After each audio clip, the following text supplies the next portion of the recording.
Dans cet épisode, nous allons explorer les 5 dysfonctionnements classiques rencontrés par une équipe. Quand tu reprends l'entreprise familiale, tu hérites aussi d'une équipe en place, l'équipe de direction de l'entreprise par exemple. Dans ce moment sensible de la reprise, tu es content d'avoir quelques points d'appui, ces personnes clés autour de toi sur lesquelles tu vas pouvoir t'appuyer en priorité. Mais bien souvent, derrière la façade des premiers échanges informels, il est fréquent que tes collaborateurs traversent eux-mêmes une phase de deuil de l'ancien dirigeant à qui ils étaient très attachés affectivement peut-être, ou alors pour d'autres personnes d'une ancienne génération, accorder sa confiance à un ou une jeune dirigeante peut être difficile. J'ai le souvenir de Thierry, directeur des opérations d'une belle ETI familiale dans le domaine du transport. Lui n'est pas un familial, mais ça fait plus de 20 ans qu'il bosse dans cette boîte.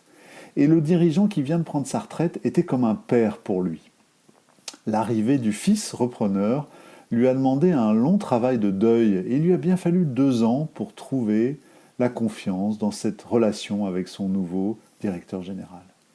Donc quand tu reprends l'entreprise, tu t'attends à ce que ces quelques directeurs experts dans leur domaine soient de précieux soutiens pour prendre tes marques. Et là, quelquefois, c'est le choc. Après quelques semaines de travail en commun, tu vois que cette équipe ne fonctionne pas bien, pas aussi bien que tu l'espérais. C'est poussif, les vrais sujets ne sont pas nommés dans les réunions, mais peut-être dans les couloirs ou à la machine à café. En réunion, les participants sont sur leur ordi, c'est pas vraiment efficace, on n'arrive pas à prendre des décisions ensemble. Dans cet épisode, tu vas découvrir les 5 dysfonctionnements classiques des équipes tels que décrits par Patrick Lencioni, auteur de l'ouvrage Optimisez votre équipe. A tout de suite. Tu as repris le flambeau de l'entreprise familiale, où tu as créé ta propre boîte, et tu sens que ton entreprise a besoin de vivre un virage pour devenir plus agile, plus collaborative. Au fond de toi, tu as l'intuition qu'on peut créer un décalage stratégique dans cette boîte par une culture plus humaine et une organisation plus horizontale et responsabilisante. Tu es au bon endroit. Mon nom est Thomas Fio, et au travers de mon métier de coach et d'accompagnateur, j'aide depuis plus de 15 ans des entrepreneurs familiaux à réussir leur pari. Dans ce podcast, je t'aide à trouver de l'inspiration et des idées en te faisant rencontrer des dirigeants familiaux avec des expériences inspirantes et en te partageant des outils impactants pour faire pivoter ton entreprise. Mon intention, c'est que tu trouves ici des clés pour marquer ton empreinte sur ta boîte. Merci de ton écoute. Tu es prêt ? Allez, c'est parti. Le fonctionnement des équipes dans les boîtes familiales, ça me passionne depuis de nombreuses années. Qu'est-ce qui fait que dans certaines équipes, ça avance, il y a de l'énergie, le moteur de l'envie est allumé, c'est plaisant, ça bouge, alors que dans d'autres équipes, le dirigeant a l'impression de tirer son Kingston tout seul. Quand on a baigné dans une équipe dysfonctionnelle, j'ai vu certains dirigeants ne plus se rendre compte de la différence que ça produirait pour eux, et pour eux-mêmes, et pour l'entreprise, s'il y avait en place une équipe saine, solidaire, performante. Ils se sont comme accommodés à cette équipe un peu moyenne, un peu médiocre. Je pense à une PME parisienne dirigée par son fondateur. Quand je les rencontre, il y a 6 ans à peu près, le dirigeant me contacte parce qu'il sent qu'il y a de la tension dans son équipe. Il s'en est comme un peu accommodé, mais là, il commence à sentir que s'il n'agit pas, il risquerait de perdre un ou deux directeurs clés à qui la situation pèse particulièrement. Quand je rencontre individuellement les membres de l'équipe de direction, c'est Dallas et son univers impitoyable. Je découvre que la plupart ne prennent pas de plaisir en réunion, il y a beaucoup d'ironie, où ils vivent les choses avec beaucoup d'ironie autour d'eux. Un commentaire ou une question posée sur le travail d'un collègue est vite reçu comme une agression personnelle. Il y a plusieurs personnes qui s'évitent dans l'équipe. Personne n'ose mettre les sujets clés pour l'entreprise sur la table de peur d'être jugé par les collègues. Pourtant, individuellement, je me rends vite compte qu'il y a autour de la table des belles personnes, chacune compétente dans son domaine. Quelque part, les réunions n'étaient pas agréables, mais c'était devenu une normalité de vivre des réunions fades, où on évite les vrais sujets pour ne pas créer de polémique. Vous voyez le tableau. À ce stade, les questions que tu peux te poser pour savoir où en est ton équipe, c'est par exemple, est-ce que nos réunions sont devenues des routines où on déroule des slides et où chacun écoute d'une oreille distante tout en traitant ses mails sur son ordinateur? Ou bien est-ce que mes collaborateurs arrivent les mains dans les poches et restent un peu passifs en réunion? J'ai peut-être des personnes compétentes autour de la table, des bons experts dans leur domaine, mais est-ce que la mayonnaise a vraiment pris entre eux? Est-ce qu'il y a de la solidarité, de l'écoute, ou au contraire beaucoup d'ironie et de dérision entre mes chefs de service? Est-ce que les discussions sont profondes, intéressantes ou bien ciblées, ou est-ce qu'au contraire elles restent trop superficielles et les débats contradictoires sont évités? J'accompagne des équipes depuis longtemps. Le premier leurre dans lequel je vois tomber beaucoup de dirigeants, c'est de croire que parce qu'il n'y a pas de conflit, cela veut dire que mon équipe va bien et est efficace. En fait, je m'aperçois que c'est même souvent le contraire. L'absence de conflit peut cacher des manœuvres d'évitement malsaines pour l'entreprise. Pour aller plus loin, j'ai envie de te partager aujourd'hui une analyse intéressante de Patrick Lencioni sur les dysfonctionnements classiques rencontrés par les équipes. Puis je te proposerai en fin d'épisode quelques pistes pour que ton équipe progresse si tu le souhaites. Mon intention, c'est qu'à la fin de la séance, de l'épisode, tu repartes avec une compréhension de ces pièges dans lesquels ton équipe pourrait tomber et avec quelques pistes pour avancer. Alors Patrick Lencioni est un auteur et un consultant américain assez connu et je vais m'inspirer dans mes propos des pensées qu'il développe dans son livre Optimisez votre équipe. Selon lui, il y a 5 dysfonctionnements classiques qui se présentent dans un certain ordre. Il les montre sous la forme d'une pyramide, un peu comme la pyramide de Maslow, si tu te souviens, de bas en haut. Tout en bas, le premier dysfonctionnement, c'est le problème de base que rencontrent de nombreuses équipes. Patrick Lencioni appelle ça le manque de confiance. C'est-à-dire que les membres de l'équipe n'ont pas encore passé ce qu'il appelle la barrière de la vulnérabilité. C'est-à-dire que du coup, les personnes cherchent toujours à se montrer comme parfaites devant les collègues, devant le chef. On ne se partage pas vraiment les difficultés, c'est difficile de parler de ses erreurs devant les collègues.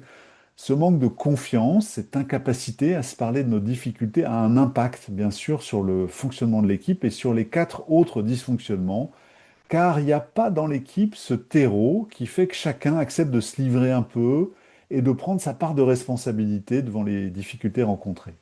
Je me souviens de cette entreprise familiale dans le secteur immobilier, dans laquelle ça n'était pas facile pour les directeurs de région non familiaux de trouver leur place dans une équipe de direction où siégeaient plusieurs membres de la famille. Et oui, parfois dans les entreprises familiales, c'est un sujet, certains directeurs peuvent se sentir moins légitimes parce qu'ils ne font pas partie de la famille. Et le fait de prendre du temps pour apprendre à se connaître lors d'un séminaire, notamment de découvrir un peu plus le père fondateur, le patriarche, le fondateur de l'entreprise, un homme d'un certain âge, bien sûr, ben, ça a été un moment fort qui leur a fait passer un cap de confiance. Voilà le premier dysfonctionnement, le manque de confiance. Le deuxième dysfonctionnement classique d'une équipe, c'est la peur de la confrontation, c'est-à-dire l'incapacité de l'équipe à débattre ouvertement et passionnément. J'ai vu trop de réunions d'équipe de direction où chacun est sur son ordinateur, soi-disant pour prendre des notes, et dès qu'un directeur a fini de prendre la parole sur un sujet qui le concerne, il retourne sur son ordinateur. Une stratégie, ma foi, efficace pour dissuader tout dialogue et toute confrontation. Pourtant, vous le savez, c'est la vérité qui fait avancer les projets. Et c'est notre capacité à confronter des points de vue différents pour éclairer la complexité des situations que nous avons à résoudre, qui fait avancer les choses. Je me souviendrai longtemps de cette réunion dans une grande compagnie d'assurance et le DG France, en fin de réunion, de dire, j'étais présent, de dire c'est formidable, dans cette équipe, on est d'accord sur tout. Non, monsieur, vous n'êtes pas d'accord sur tout. C'est juste qu'il n'y a pas de capacité à débattre et à confronter des idées ici. Je vous l'avoue, à l'époque, j'étais un jeune consultant, j'ai pas eu le courage de lui dire, tellement il m'intimidait. Deuxième dysfonctionnement, la peur de la confrontation. Troisième dysfonctionnement rencontré par beaucoup d'équipes, c'est l'absence d'engagement. Ça veut dire que l'équipe ne parvient pas à prendre des décisions ensemble et à se définir un plan d'action. Ça a l'air banal, mais en fait c'est fréquent que j'entende des cadres dirigeants se plaindre qu'ici, dans cette équipe, aucune décision significative ne se prend. On discute, et puis à la fin, il n'y a pas de décision. On a comme l'impression que la discussion est tombée dans un trou et que ça n'avance pas. Est-ce qu'en fin de réunion, nous prenons au fond un temps pour rassembler les idées prises ensemble? Est-ce qu'elles sont synthétisées dans un petit compte-rendu de séance? Simple, en réalité, mais absent dans beaucoup d'équipes. Troisième dysfonctionnement, c'est l'absence d'engagement. Ça nous amène au quatrième piège, quatrième dysfonctionnement rencontré par beaucoup d'équipes. Patrick Lencioni le nomme comme l'évitement de la responsabilisation. Les membres de l'équipe n'osent pas s'interpeller entre eux quand quelqu'un n'a pas tenu ses engagements. Au fond, c'est comme s'il n'y avait que le chef qui avait le droit de s'étonner à voix haute qu'une personne dans l'équipe n'ait pas rendu un livrable à l'heure ou n'ait pas tenu sa parole.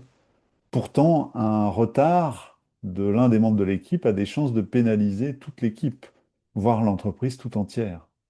Ou bien quelquefois, c'est un comportement personnel d'une personne, d'un membre de l'équipe qui arrive en retard, ou qui est sur son téléphone, ou qui fait ses mails, bref. Tout le monde le sait, personne ne le dit. La capacité à se dire les choses, c'est pourtant un signe d'une équipe en bonne santé. Voilà, quatrième dysfonctionnement fréquent des équipes, l'évitement de la responsabilisation. Le dernier et cinquième dysfonctionnement, d'après Patrick Lansoni, c'est l'inattention portée aux résultats de l'équipe. Ça se produit lorsque les intérêts des différents services passent avant les intérêts de l'entreprise. Dans ce groupe familial composé d'une dizaine de filiales dans le domaine de la rénovation de bâtiments, les dirigeants se retrouvent 4 fois par an en séminaire pour travailler sur tous les sujets groupes. Pendant les réunions, chaque dirigeant, en réalité, est centré sur son business. Et les sujets liés à la vie globale de l'entreprise, la mise en place de l'ERP, les problèmes liés à la mise en place d'un nouveau centre de services partagé qui pourtant est censé leur apporter un service de comptabilité, d'administration, les projets, le projet de rachat d'un nouveau business, au fond, tout ça n'est pas vraiment leur priorité, voire pour certains, ça leur paraît être une perte de temps. C'est un bon exemple d'une équipe qui n'a pas pris le temps de se définir des objectifs communs. Quels objectifs allons-nous nous donner ensemble en 2026? Quelle feuille de route commune pour notre équipe? Sur quoi allons-nous en conscience focaliser notre énergie ensemble cette année? Est-ce que c'est assurer la mise en fonctionnement du nouveau centre de services partagé? Est-ce que c'est de faire aboutir tel projet stratégique pour l'entreprise? Je me souviens de ce dirigeant chez Foodcherry, une filiale de Sodexo, qui avait mis en place des OKR. Vous connaissez sans doute ça, un outil assez simple en réalité, qui permet à l'équipe de se fixer des objectifs annuels déclinés au trimestre, qu'elle passe en revue régulièrement. Évidemment, pas de mystère, les résultats étaient au rendez-vous. Et toi, où en est ton équipe sur ces 5 pièges ou 5 dysfonctionnements classiques? Sur le niveau de confiance entre les personnes, sur la capacité à débattre passionnément de certains sujets importants, sur la capacité à prendre ensemble des décisions et à en suivre l'exécution, sur la capacité à s'interpeller mutuellement avec simplicité dans l'équipe, sur le fait d'être centré sur des objectifs communs. Je te propose d'imaginer maintenant cette situation. Tes équipiers se font confiance. Ils peuvent se parler librement de leurs difficultés, voire demander du soutien à leurs collègues. Dans l'équipe, c'est OK d'exprimer une émotion quand il y a un coup dur pour un membre de l'équipe. Ils sont maintenant capables de vivre des débats passionnés et de confronter des points de vue sur des sujets importants pour l'entreprise. En conséquence, ils arrivent à prendre des décisions, à les décliner en plan d'action. Il s'est installé une culture où les membres de l'équipe savent se dire les choses, s'interpeller sans jugement de valeur lorsqu'un collègue ne tient pas ses engagements ou perturbe le travail de l'équipe. Finalement, l'équipe se fixe quelques objectifs annuels qui font consensus et en suit régulièrement la réalisation. Ça fait rêver, non? Tu te demandes peut-être à ce stade quels pourraient être quelques premiers pas pour faire progresser mon équipe dans ce sens. Allez, je te donne un ou deux tips. Le premier tips, tu pourrais certainement introduire, c'est pas très compliqué, dans un prochain séminaire d'équipe, un temps dédié pour faire connaissance plus en profondeur. Bien souvent, on travaille depuis un certain temps ensemble, mais on ne se connaît pas vraiment. Et se donner un atelier, un temps dans lequel on va se partager un peu de notre parcours personnel, professionnel, chacun des difficultés qu'on a rencontrées, qu'on a eu à dépasser dans notre parcours, ou alors se partager un peu notre actualité, nos apprentissages, chacun dans nos périmètres de responsabilité, un peu de profondeur, parler un peu de soi, de sa vulnérabilité, de ses questions de fond du moment, Je vois à chaque fois comment les équipes se rapprochent et passent un cap de confiance. Allez, un deuxième tips. Pour une parole libre, il y a besoin dans toute équipe de quelques règles du jeu explicites. Je pense que je t'apprends rien. Afficher dans toute équipe un cadre protecteur, voilà, pour protéger une parole libre. Au fond, c'est du bon sens et ça marche, à condition que quelqu'un tienne le cadre. Peut-être toi pour démarrer. Quelques règles du jeu, ça pourrait être, bah, quand on est ensemble, on est 100% présent, pas d'iPhone, pas d'ordinateur. Deuxième règle du jeu, confidentialité absolue, ce qu'on se partage entre nous. Évidemment, ça va de soi, mais quelquefois c'est bon de se le rappeler. Zéro jugement de valeur entre nous, zéro ironie. Bref, quelques règles du jeu qui permettent de créer un environnement protégé dans lequel il y a une bonne sécurité psychologique. Je vous invite à oser rêver grand pour votre équipe. Et avec quelques ingrédients, vous pourriez en faire un cheval de course ou au contraire, rester ou voir tomber dans les 5 pièges classiques que nous avons évoqués dans cet épisode et qui nous sont décrits avec brio par Patrick Lancioni.